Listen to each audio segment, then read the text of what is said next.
They got the answers. I face the questions. So this week we asked all our listeners what are the best and worst theme songs to come that they've ever heard, and thank you very much for the responses. We got a lot of great reactions. First of all, let's talk about each other right now. So there's probably so much we can talk about in terms of really good themes, but of course it's one of these ones, like, we always have the same theme really when we get to the question of the week, like, you know, where it's very easy to find the good ones, but it's not as easy to find the bad ones, like, you know. Well, I wouldn't say it's not easy to find the good ones, but it would be the first thing. But like, it's easy to find one, it's hard to find the other one. Yeah, if you know what I mean. much, Some weeks it's easier to find the bad ones than it is the good ones. That's it. Obviously, one off the bat for me. Best or worst? For best. Yeah. When you hear that glass break. Of course. Stone Cold. Yeah, of course. That was the childhood for me. Was hearing that glass break, crowd going mental, because you know Stone Cold's on his way down to the ring. Fantastic. Love and it's it. just an adrenaline rush, like, you know, like because the idea of stuff of like a glass breaking, it's a shock sometimes, especially when it comes out. Exactly, and it's one of those theme musics that you don't see a lot nowadays. That it's that instant, as soon as you hear it, it's like straight away you know who's coming, and you get that pop and you get that excitement straight away because something's happening. There's some themes like that nowadays, like, you know, what, like I don't want to compare any theme to someone nowadays, but like, or certainly with the same reaction. Yeah, nothing that has such a strong intro, you know. Yeah, I wouldn't compare anything nowadays that would have the same reaction. But you could see it in a sense. For example, look at Roman Reigns' theme, for example. Now, I'm not saying his is any value compared to Stone Cold's. I'm saying because as soon as you hear the first do, people instantly boo. I was thinking, or whatever reacts, like, you know. I was thinking because when I with my mindset of that was, it was the glass breaking, then it was going into the song. So it was something. It was a start, then it goes into the theme music. Yeah. So for me, if you wanted to get it similar to nowadays, I would actually say John Cena's. Yeah, even John Cena's. You know, the bit at the start with the yeah, exactly. You know that straight away. Yeah. You know, maybe even Dean Ambrose's one with the chainsaw. I think it's the chainsaw. That's not a chainsaw. Is it a chainsaw? What is it? It's an engine. Is it a lawnmower? It's an engine. Is it? It's supposed to be an engine. All right. Chainsaw. You know, Seth Rollins to an extent could be. Now they obviously have it broken up. Maybe. You know, possibly. But anyway, one that I've have a soft spot for was always Triple H's Motorhead. Yeah, the game, of course. Like, you know, as much as the theme in itself was great, but once Motorhead's covered it, like, you could listen to that intro so many times, like, you know, in particular, like, you know, again, that's another one. As soon as you hear the boom, like, you know, straight away, like that first chorus go through, it's awesome to listen to. Other great ones, like one I want to mention, The Ultimate Warriors. Yes, you know, because that, like, you know, now we talk about high energy themes that get the crowd going. Like, it may not have like the instant reaction, like or the adrenaline rush that Stone Cold have, but by God, can it drive a crowd home? Yeah. So, like, you could like one for cheesy reasons, like, you know. Well, like, there was, what other really good ones was there? Like, I always loved Chris Benoit. Yeah. Oh, yes. Chris Benoit was always good. Which one do you prefer, with the vocals or without the vocals? With the vocals. I prefer without the vocals. I like it with the vocals. The one, because it's just, because then it's not on that just loop. You know, which is good. There was a little change in it, which I liked. Yeah, it's true. Sort of similar why I really had a soft spot for Austin's one when it had the lyrics in it. Kane's when he had the music. So it was something different. Yeah. That said, though, like, if the Benoit theme with the lyrics was done the same key as the original one, which I don't think it was, because I think it sounds way better in that key. Like, that's why I prefer that one. Like, you know, as good as the one with the vocals is, like, you know, makes more sense. And speaking of Stone Cold's themes, remember his Alliance theme? Was that mixed with Triple H's? No, that was it was the one where it had like. It was completely different song to his original one. It was the song. Oh yes, it went straight into the lyrics. No, there was no singing at all. It was no. It was the theme he had when he was in the Alliance, when he had his rivalry with Kurt Angle. It was like and all the way down up to I think Vengeance when he became face again. I can't find it. See if you can find it. While you're looking at it, we actually got a good response from a few people about best and worst, or even actually, Dave. Before I move on to that, do you have a worst that you just did not like? The worst theme. See, for me it's hard because there's so many cheesy themes that I like. Mm-hmm. There's so many. Like, for the ones that you wouldn't like, it just make no sense or just incredibly obnoxious or annoying. The best example I can think of is The Right to Censor. Yeah. Because although the story for it is very funny. Fantastic, yeah. Like, for those who haven't heard, what exactly is the story again about it? So, what was the story behind it? WWE were moved to a primetime television show. Yeah. Television segment. Mm-hmm. And there was characters like Val Venus, who was an ex-porn star, and the Godfather, who was a pimp with his hose, and the National Parents Alliance, or whatever, PTA or NPA or whatever, I don't know what they were called, but they complained to WWE saying that these characters were not fit for their kids to see.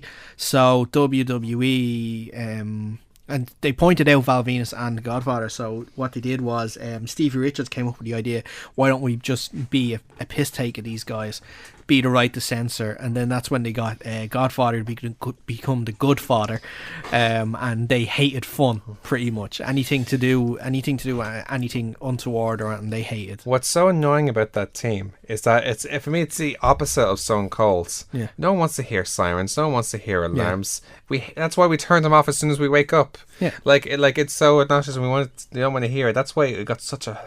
That's why they were the most hated. They were so hated back then. Like as a result of that. Like I think. Oh, they were so. I imagine most of the reason they were famous, as well as cheating a lot. Like the theme was just so horrible, and no one wants to listen to it. Like so, so that'd be my worst one anyway. Like, what about yourself?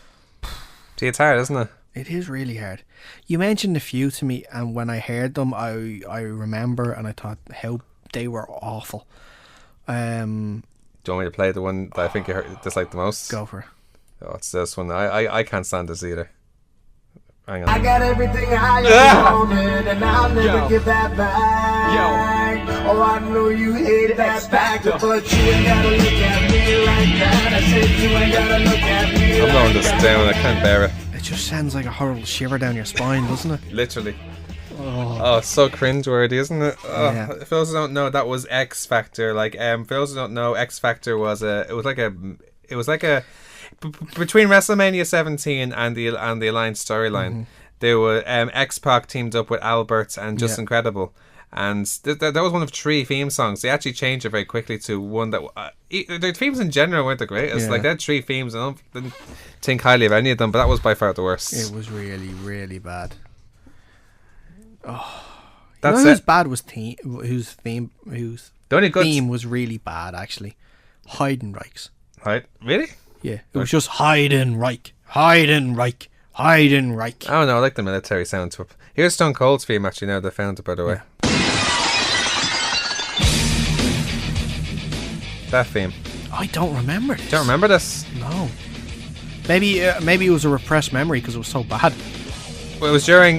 Bear in mind this was Stone Cold Steve Austin's heel, which nowadays. But see, now I always associated Steve Austin's heel music is when he put lyrics into his original one. No, but he came back from his neck surgery with the. I know, but that's just how my brain associated it, because he had that when he turned heel, like that WrestleMania 17 show when he first turned heel. That was the music. It had the lyrics in it. Yeah, true. But this is pretty bad. You don't like this? I don't like it. Oh, I love it. I actually really like this theme. I don't like this at all, man. Evil crickets, no? Okay. Fair. Anyway, let's get into the list of people that were so nice to get back to us. Again, thank you very much for all the responses. Chris Morrow got on to us, said the best Batista. Good one. That's a very has good call. That strong opening and then changes, and it's really good throughout. And that's with the big yeah. Yeah, it's both themes I thought were excellent. Even the one before, who sang? I don't know who sang it. Like, don't ask me who sang it. But in particular, the main theme. Yeah. He said his worst was Emma's first theme. Very good call. Very good call. We'll give that a play now, just to see what he's on about there. While you're doing that, I'll go on to the next one. Laura Baird, I should say. Thank you. Worst one, You Look So Good to Me by Billy and Chuck. I love that theme. That one. It was so good. Laura, what are you talking about? We love that. I get why you'd pick that. Yeah. It's very cheesy. It's very boy bandish, but it made their character. Oh no, it was brilliant. Here's Emma's one while we're on the subject. It's basically like a. It's like the beginning of our current one, but doesn't change. And that's when she was doing the whole hand thing like that. Yeah. When she was doing the Daniel Sturridge impressions, like, so. Not great. Let's just be thankful she doesn't have that anymore. And then her best is Personal Jesus by Pastor William Lever, which is perfect for a character. It's brilliant. No, I happen to know Laura, and I happen to know she's a huge fan of Pastor William Lever. So so it's a good call. I want to play this Billy and Chuck theme because it's from the starts.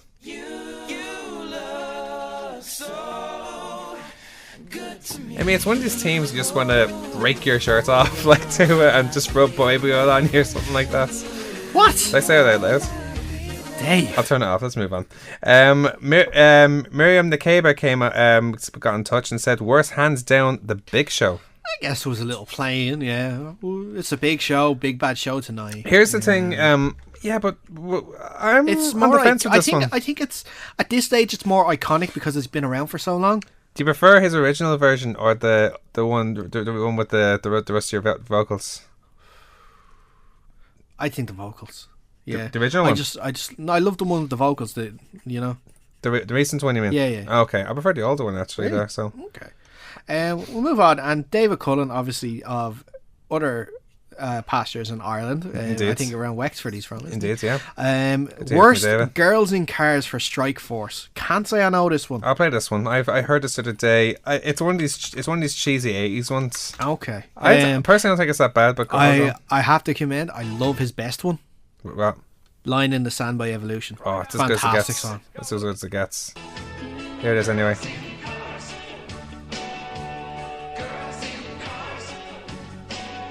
Yeah, it's a bit plainy, sort of. Yeah. What time? When was this around? This was maybe the late 80s. Yeah. Yeah, makes sense. So for those who don't know, Strike Force was a tag team of Tito Santana and Rick Martel.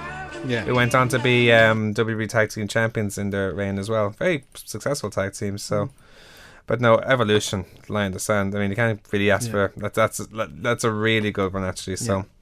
Packer Wyatt got in touch saying, in WWE it's hard to narrow it down as there's so many I love, but I've got to go with The Undertaker's theme.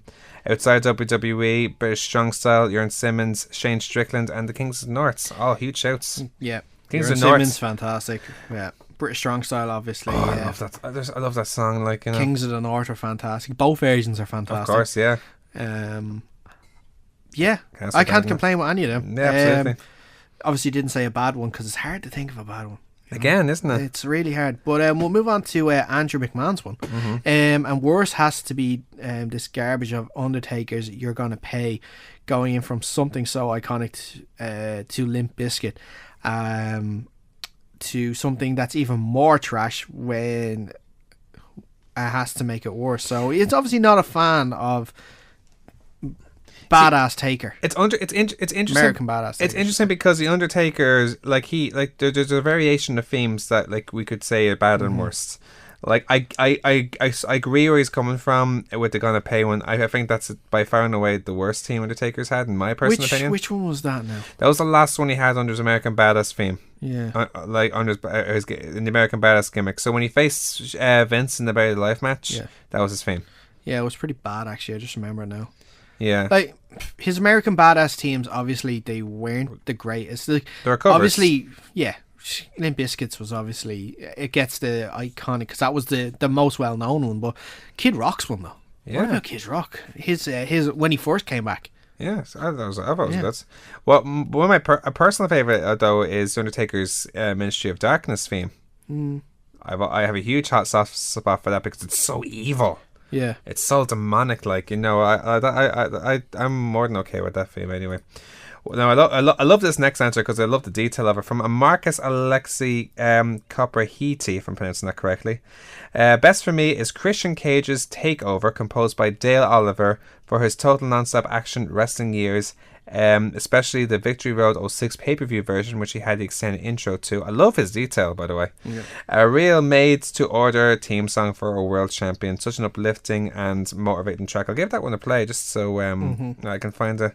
Get into his he goes into his worst, and his worst is probably World Wrestling Federation's right to censor, like you've mentioned. Censorship by Jim Johnson, annoying, and there is no other way to say it, which is fair, which you said earlier on. Now, can I give you an alternative answer as well for a really, really good one? Okay. That has just come into my mind now. I don't know whether you can class them as themes or in a promos or not. Right. Joe Henry. No, as bad or good? Good. There's so many. Very good. Well, here's the thing. There's so many. Obviously, the recent one was Sabu. Fantastic. Oh, yeah. If you haven't seen it, go to Joe Henry Sabu and see it. It's brilliant. Called How Do I Live with Sabu. Fantastic. Yeah. Or I think his best one is when he did it at the show at the SSE Hydro last year. When he did the Bohemian Rhapsody. Bohemian Rhapsody one. Brilliant. There's one other one that he did that I thought was very funny. The one where he made fun of Dalton Castle.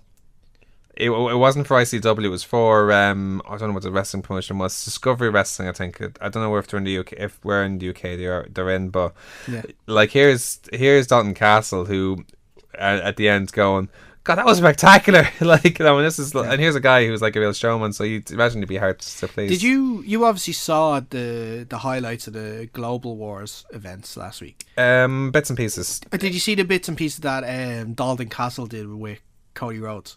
I didn't know. Cody Rhodes took a fan out of the... He gave a promo and afterwards he took a fan out and took a selfie with him saying, "Oh, are you having a great time? You get a selfie with the Ring of Honor champion," and stuff like that. Yeah. Took off the mask, it was Dalton Castle. Supposedly, Dalton Castle kept that mask on and stood in line with everyone else all day. That's dedication. That is sticking to kayfabe, right? That is fantastic. That's why I can't wait to see Dalton. I can't wait to see him in December for being delayed. Here's Christian Cage's theme now. This actually is a class team. Have you heard this before? No. This is when he was in TNA. He won the TNA World Title, or it's still the NWA World Title back then. So when Jeff Jarrett and Sting and all them were there. It's good. Yeah, it's good. When you think about his character, like before that, it's spot on if you ask me. So no, I think Marcus is spot on there with that one. Like so to conclude now, like again, going back to what we said, like it's one of these ones where we could pick so many great ones. We have to find. I'm gonna have one more search for some bad ones and see what else I can find before we go though, because I feel we're missing out on one or two ones right now. Oh, here's one I want to bring up actually. Stephanie McMahon's team. Her one at the moment. You don't like it? I'm not a fan. I like her current one. You prefer her Little Kim one? Oh, by far. Yeah. Oh, by a country mile and far. I don't. I really like this one. It's just perfect heel one, so it works great for her. Yeah, but there's heel, but there's also, it just feels obnoxious and for the wrong reasons. Rob Conway, there's another one. Ooh. I'll play it though for those who don't know. Talking of obnoxious. Just look at me. No, thank you. Okay, no, it's just funny because it's like a Randy Newman song. That's exactly. It's good, you know. It probably would have gotten over better if he was actually somewhat over with the crowd. I want to play one more before we go. I'm not playing anymore. I feel so sorry for you right now. That just reminded me of another one that I don't like. What? And that was Brodus Clay. Oh yeah. Somebody Call My Mama. The thing about that theme, that's been reused so many times. That's probably one of the most used themes in WWE history. Because Ernest Miller had that theme. I think it was used in a good few promos for like small little bits, maybe. Big Dick Johnson. Then Naomi and all that used it too, and Naomi and Cameron, I think it was. Yeah. Here's one I just want to bring up very quickly. Rey Mysterio's one for POD. What? Yeah, I thought it was a good one. No, it says here it's bad. I'm looking at the website where it's saying it's bad. It's like, no, it's class. I don't remember that one. I'll play it for you now. That was POD? Yeah. I didn't know that was POD. What do you think it was?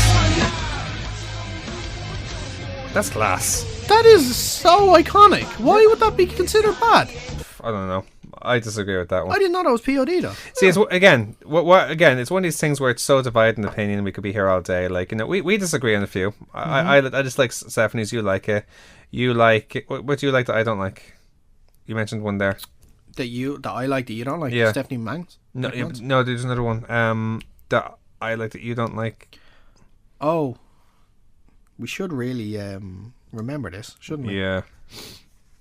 In conclusion, though, there's so many the ones we agree. There's obvious ones to like. Again, there's obvious ones to dislike. I think the biggest dislike one is probably between Right to Censor and XFactor. Those are brutal. Yeah, pretty much. Whereas the adrenaline catching ones such as John Cena and well, see, the John Cena one was so iconic because, like I said, it was similar to Stone Cold's, where it had this really, really strong opening and then could go into the song afterwards. Yeah, because like obviously Steve Austin had the glass breaking, John Cena had the whatever that thing is, like the woo or whatever. Yeah, I can't mimic it. Kane's somewhat similar. Actually remind me of Monday because you just hear the organ and then goes into the song. That's afterwards. You know. But yeah, definitely Steve Austin though. Absolutely, yeah. For me. So we conclude, and thanks again so much for all the responses to our question of the week. We'll have another one coming soon.